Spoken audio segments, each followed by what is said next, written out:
इस सभागार में उपस्थित भारतीय राष्ट्रीय कांग्रेस के अध्यक्ष आदरणीय राहुल गांधी जी, यूपीए की चेयरपर्सन परम आदरणीय श्रीमती सोनिया गांधी जी, कांग्रेस पार्टी के सभी मुख्यमंत्रीगण, सम्माननीय नेतागण और कांग्रेस की आन बान और शान, कांग्रेस का एक एक कार्यकर्ता जो इस सभागार में हमारे साथ इस महत्वपूर्ण दिन पर उपस्थित है। आज एक बदलाव के चौखट पर हम लोग खड़े हैं, लेकिन इतिहास भी दोहराना जरूरी है। आज उन स्वतंत्रता के संग्रामियों को हम याद करते हैं जिन्होंने 70 साल पूर्व हमें आजादी दी। उनके दिल में एक मनोकामना थी, एक सोच विचारधारा था कि एक धर्मनिरपेक्ष भारत, एक उदार विचारधारा के भारत में एक एक हिंदुस्तानी अपना योगदान दे पाए और विश्व पटल पर एक नक्षत्र की तरह हमारा हिंदुस्तान और भारत उजागर हो पाए।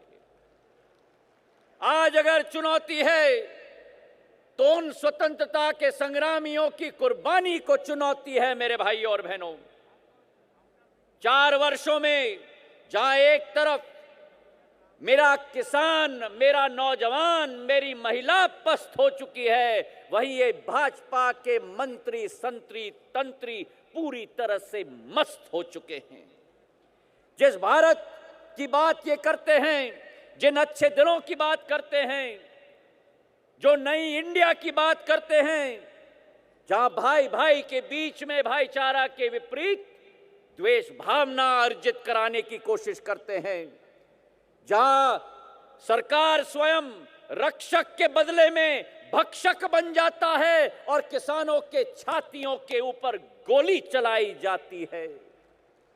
एक ऐसा भारत, एक नया इंडिया जहां महिलाओं के ऊपर दिन दहाड़ा बलात्कार किया जाता है, जो पाकिस्तान भारत पर बार बार उत्साहवर्धन के अलावा हर बार उकसाने की कोशिश करती है। हमारे जवान सरहद पर अपना शहादत देते हैं और ये सरकार नतमस्तक होकर खड़े रह जाती है। बड़े बड़े उद्योगपति भारत की पूंजी लेकर इस सरकार के संरक्षण में फरार हो जाते हैं और मेरे बेरोजगार नौजवानों को ठेंगा दिखाया जाता है सरकार के द्वारा। ये चुनौती मेरे भाई और बहनों, ये केवल कांग्रेस पार्टी के लिए चुनौती नहीं है। मैं तो मानता हूं कि ये भारत के अस्तित्व के लिए आज चुनौती हमारे सामने आ चुकी है।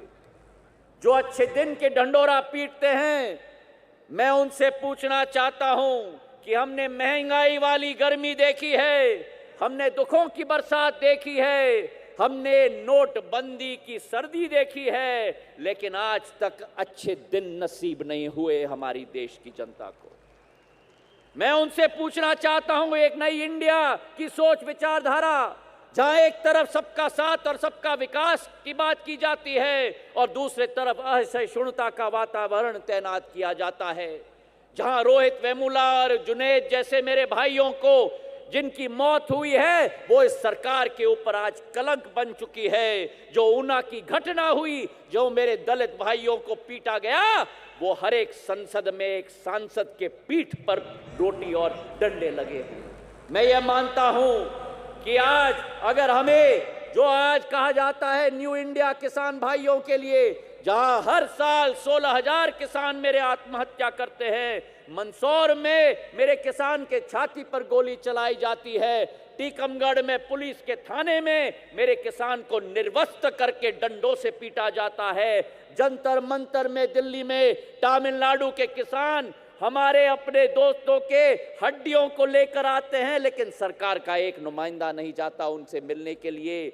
जहां महाराष्ट्र में 200 किलोमीटर नंगे पैर मेरा अन्नदाता चलकर जाता है और उसे कहा जाता है कि ये शहरी माओवादी आ चुका है। इस विपरीत परिस्थिति से किसान को अगर उभारना होगा तो वो केवल मेरी कांग्रेस पार्टी और ये हाथ का पंजा उभार सकती है। एक नया इंडिया, जहां बेरोजगारी की जब बात की जाती है 2 करोड़ रोजगार के अवसर दिए जाएंगे कहा जाता है, लेकिन आज जब मेरा नौजवान भटक रहा है रोजगारी के लिए तो उसको पकौड़ा तलने की नसीहत दी जाती है। यह है मोदी जी का न्यू इंडिया, एक न्यू इंडिया जहां संसद में लोकतंत्र का मंदिर कहा जाता है, लेकिन संसद के बहुमत को हिटलर शाही और तानाशाही का लाइसेंस लगाकर आवाज दबाने की कोशिश की जाती है। मैं मोदी जी और उनकी सरकार को कहना चाहता हूं कि कांग्रेस पार्टी का एक एक सांसद और कार्यकर्ता न कभी झुका है, हमारे गर्दन कट जाए लेकिन हम झुकेंगे नहीं। ये एक संदेश हम इस अधिवेशन से भेजना चाहते हैं। आंतरिक सुरक्षा की बात करते हैं, एक के बदले 10 सिर पाकिस्तान से हम लेके आएंगे, चीन को हम लाल आंख दिखाएंगे, लेकिन साड़ी शॉल और डिप्लोमेसी और बिरयानी की डिप्लोमेसी की जाती है। मैं आज पूछना चाहता हूं कि आज इस अधिवेशन में बैठे हुए हर एक नौजवान से कि किसी को लगता है कि किसान खतरे में है, लगता है कि नहीं?